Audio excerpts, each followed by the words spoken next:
For some reason, I'm not entirely sure why, but I get in these horrible mental spaces in which I feel angry and hateful to the world.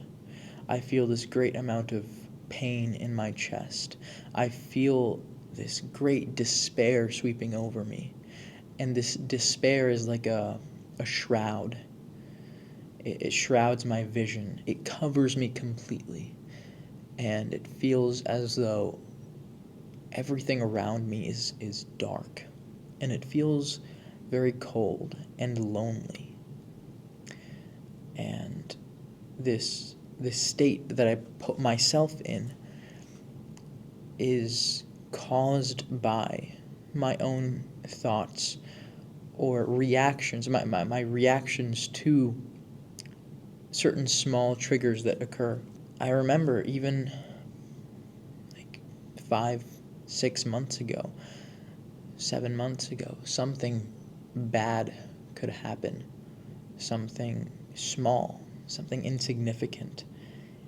It could happen on a Sunday, and it would completely ruin my mood for the rest of the week, the entire week.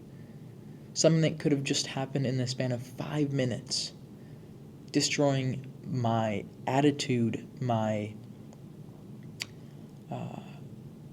ability for action for an entire week. It's not so bad anymore. It can last maybe a day or sometimes even just a few hours, but it's still there.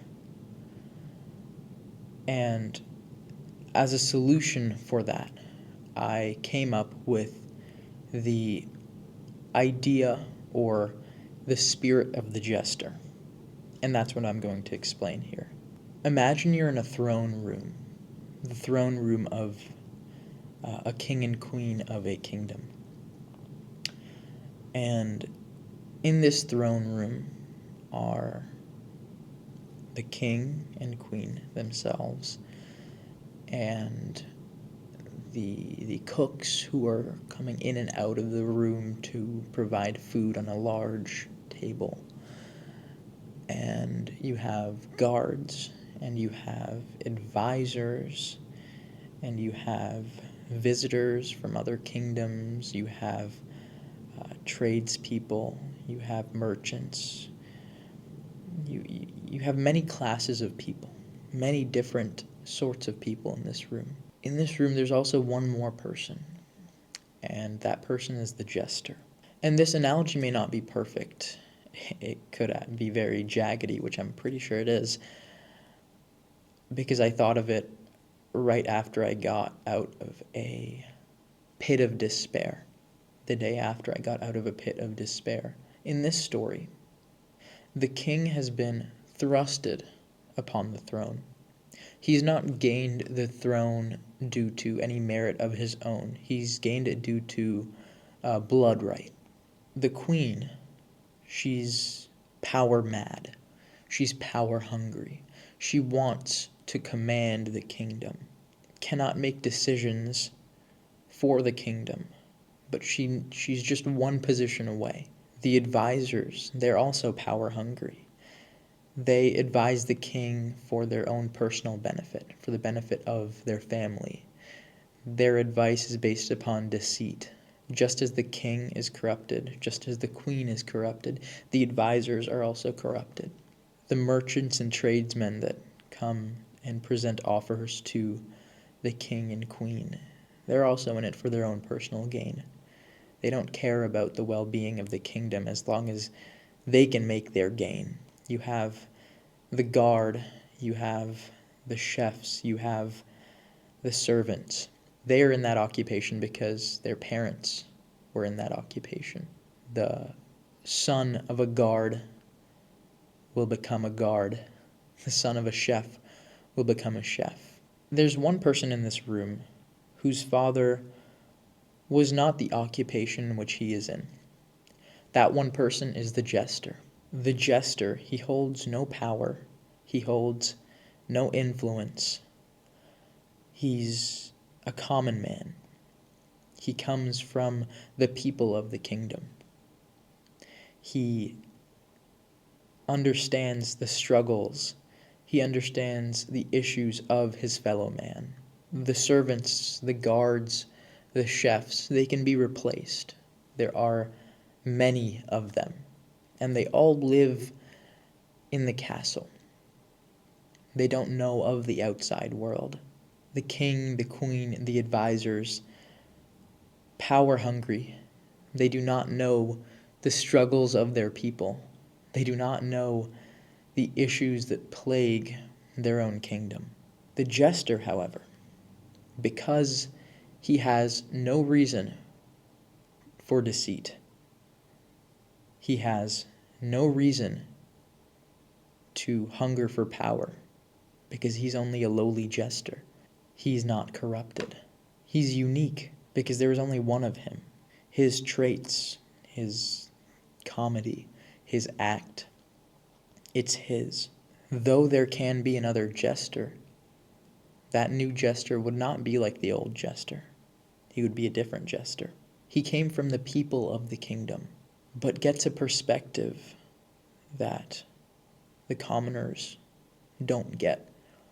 He sees the inner workings of the throne room. But as I said, he holds no power, so he's not corrupted by the spirit of the throne room. He only exists there as an observer. The spirit of the throne room, the evil spirit of the throne room, does not course through him, because there's nothing that the throne room offers him. He does not gain any benefit by being a jester. He still has to face the struggles of his fellow man. In fact, he loses his ego, his pride, his dignity in voluntary self-sacrifice as he performs for the throne room. So how does this relate to what I discussed? I have this real issue with staying consistently happy and joyous. I don't think I've ever really stayed consistently happy and joyous for an extended period of time. I really can't remember a time where I was benignly happy. The jester, he gets to stay happy. He gets to remain pure because he's not corrupted by the spirit of the throne room. He gets to smile and laugh and love completely purely without any reason for deceit. I found that as I gain perspective, I gain this loneliness and pain inside me. As I learn more, I have to fight off cynicism. And it's not an easy battle.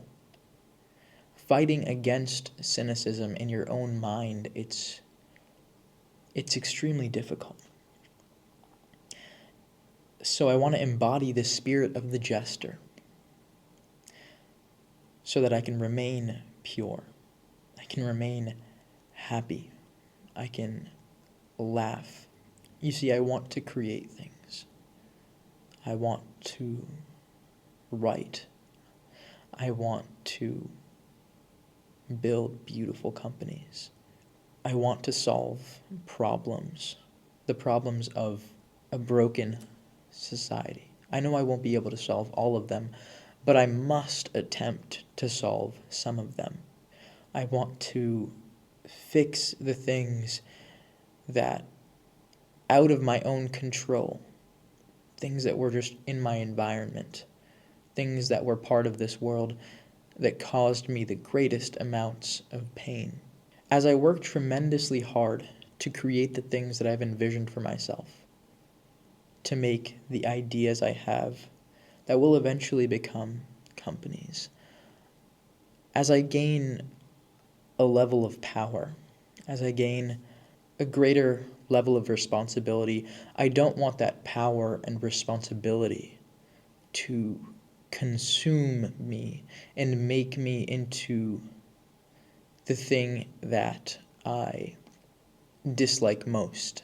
I don't want the evil spirit of the throne room to overtake me. That's the best way I can describe it. Thank you so much for watching. Any more ideas I have I will mention them in the comments or in the description. I'll see you tomorrow.